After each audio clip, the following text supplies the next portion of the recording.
एक दिन महाराज कृष्णदेवराय ने कहा, सभी दरबारियों तथा मंत्रीगणों को यह आभास तो होगा ही कि आज दरबार में कोई विशेष कार्य नहीं है और ईश्वर की कृपा से किसी की कोई समस्या भी हमारे सम्मुख नहीं है। अतः क्यों न किसी विषय पर चर्चा की जाए। क्या आप जैसे युग मंत्रियों व दरबारियों में से कोई सुझा सकता है ऐसा विषय जिस पर चर्चा कराई जा सके? तभी तेनालीराम बोला, महाराज, विषय का निर्णय आप ही करें तो अच्छा होगा।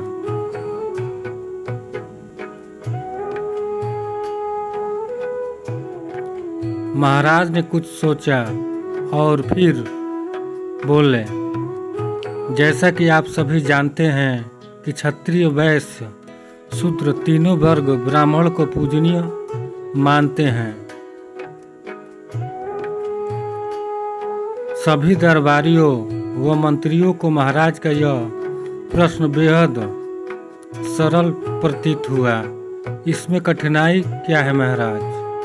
ब्राह्मण गाय को पवित्र मानते हैं, गाय जो कामधेनु का प्रतीक है, एक मंत्री ने उत्तर दिया। दरबार में सभी लोग उससे सहमत रहे। महाराज बोले, तेनालीराम, क्या तुम भी इस उत्तर से संतुष्ट हो या तुम्हारी कुछ अलग राय है? तेनालीराम हाथ जोड़ते हुए विनम्र भाव से बोला, महाराज, गाय को तो सभी पवित्र मानते हैं, चाहे मानव हो या देवता, और ऐसा मानने वाला मैं अकेला नहीं, हमारे विद्वान की राय भी कुछ ऐसी ही है। यदि ऐसा है तो ब्राह्मण गौचर्म, गाय की खाल से बने जूते चप्पल क्यों पहनते हैं? महाराज ने पूछा। दरबार में चारों ओर चुप्पी छा गई।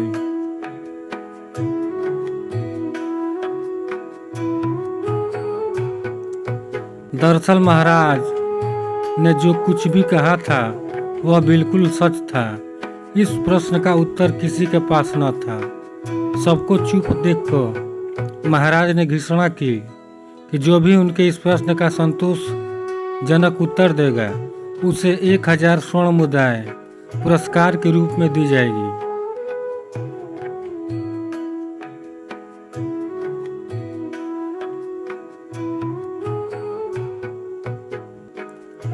हजार स्वर्ण मुद्राओं का पुरस्कार दरबार में उपस्थित हर कोई लेना चाहता था, लेकिन प्रश्न का उत्तर कोई नहीं जानता था।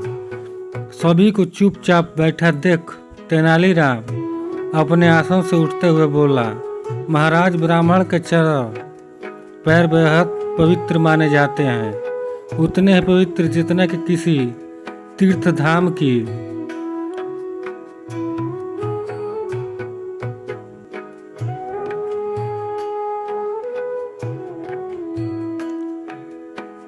तीर्थधाम की यात्रा। अतः गौचर्म से बने जूते चप्पल पहनने से गायों को मोक्ष मिल जाता है। गलत तो हर हाल में गलत है। महाराज बोले, गौचर्म से बने जूते चप्पल पहनना जायज नहीं कहा जा सकता, फिर चाहे पहनने वाला ब्राह्मण हो या किसी अन्य वर्ग का।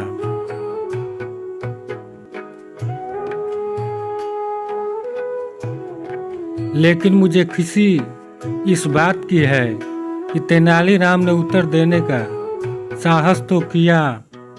चतुराई भरा उसका उत्तर उसे 1000 स्वर्ण मुद्राएं दिलाने के लिए काफी है। दोस्तों, अगर कहानी अच्छी लगी तो लाइक कीजिए, सब्सक्राइब कीजिए और शेयर कीजिए।